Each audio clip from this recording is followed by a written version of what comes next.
ఓం శ్రీ మహాగణాధిపతయే నమః. హిందూ బంధువులందరికీ నా నమస్కారము. కార్తీక పురాణము 12వ అధ్యాయము ద్వాదశి ప్రశంస.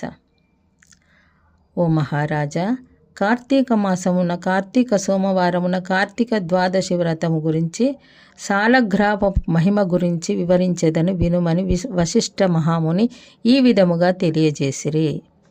కార్తీక సోమవారం నాడు ఉదయమునే లేచి కాలకృత్యములు తీర్చుకొని నదీ స్నానముకు వెళ్ళి స్నానము చేసి ఆచమనము చేయవలెను.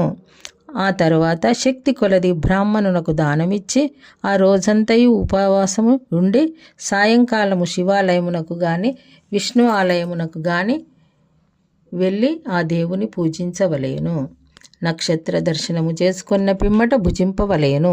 ఈ విధముగా చేసిన వారికి సకల సంపదలు కలుగుటయేగాక మోక్షము కూడా పొందుదురు. కార్తీక మాసములో శని త్రయోదశి వచ్చిన ఎడల నా వ్రతం ఆచరించినచో 100 రెట్ల ఫలితము కలుగును.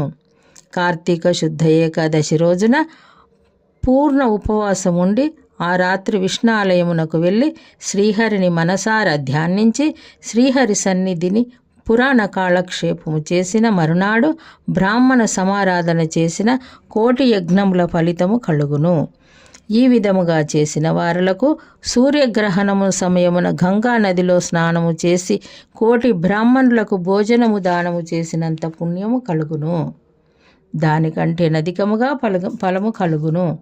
కార్తీక శుద్ధ ద్వాదశి నాడు శ్రీమన్నారాయణుడు శేషపాను నుండి లేచును గనుక కార్తీక శుద్ధ ద్వాదశి వ్రతము విష్ణువునకు ఇష్టము.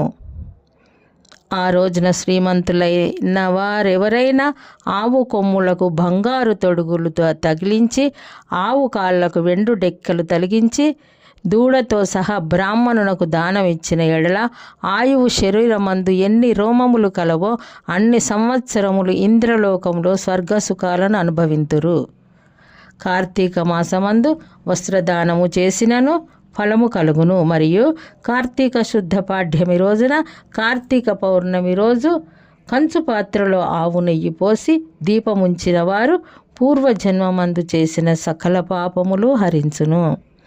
ద్వాదశి నాడు యజ్ఞోపవీతములు దక్షిణతో బ్రాహ్మణునకు దానమిచ్చిన వారు ఇహపర సుఖములు పొందగలరు.